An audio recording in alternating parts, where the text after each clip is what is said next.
In my opinion, one of the unsung heroes in the growing movement to stop the Iraqi War is Ann Wright. A career diplomat, she resigned her position in March 2003 as a moral statement against the war. Here is Ann Wright in her own words. What exactly happened? What was the Bush-Cheney administration? What were they doing that kind of raised your concerns about whether they were taking the correct route or not? Well, having been a diplomat for 16 years and then in the U.S. military for 29 years, in the active component for 13 and in the reserves for 16, I was very concerned both on the military aspect and the diplomacy aspect of the United States, any administration in the United States, going to war without a United Nations Security Council resolution. To me, it's great folly for the United States to go off on its own.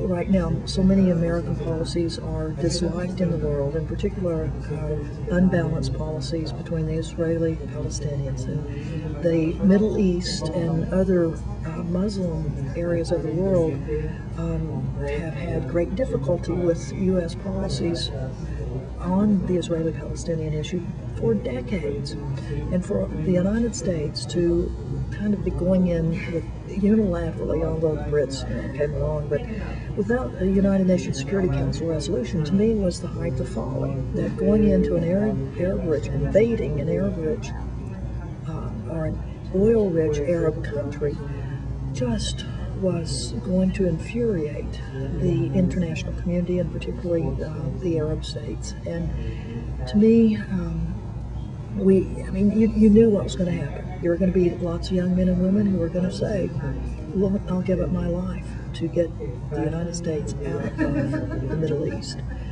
And to me, we didn't. To me, Saddam Hussein was not an imminent threat to us. That indeed, if he tried to pull anything, there was plenty of force in the international community that would be after him instantly.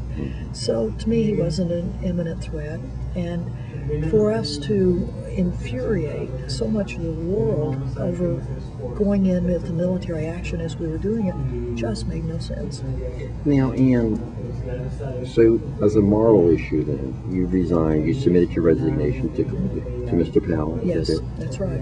Now, in light of what's happened recently, the discovery of the Downing Street memo, do you feel vindicated?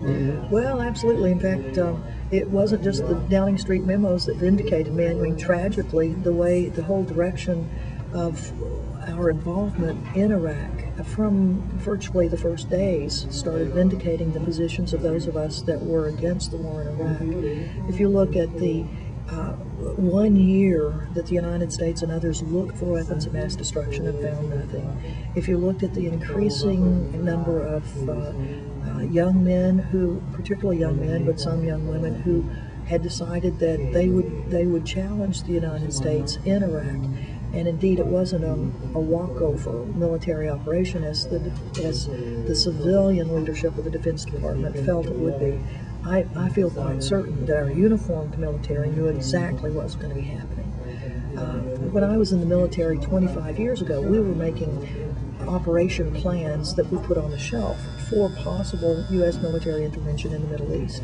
And even in those days, back in the early 80s, the numbers of troops that we knew we would have to go into a place like Iraq or Iran or a place, were in the 500,000 people. The same number that we used when we went in Gulf War I to extricate Saddam from Kuwait. And that was without trying to occupy a country, just get him out and then we left. But to occupy a large place like Iraq with the few numbers of people that Donald Rumsfeld felt he could get away with, anybody that had been in the military knew that was folly. And in fact, as we all know, the Army Chief of Staff, General Shinseki, told them before the war this was, you don't have enough troops in there. And what happened to him? Well, he got canned. Yeah. Okay, and you're going to speak tonight? Yes. Okay. Yes. So thank you very much. Well, thank Appreciate you. that.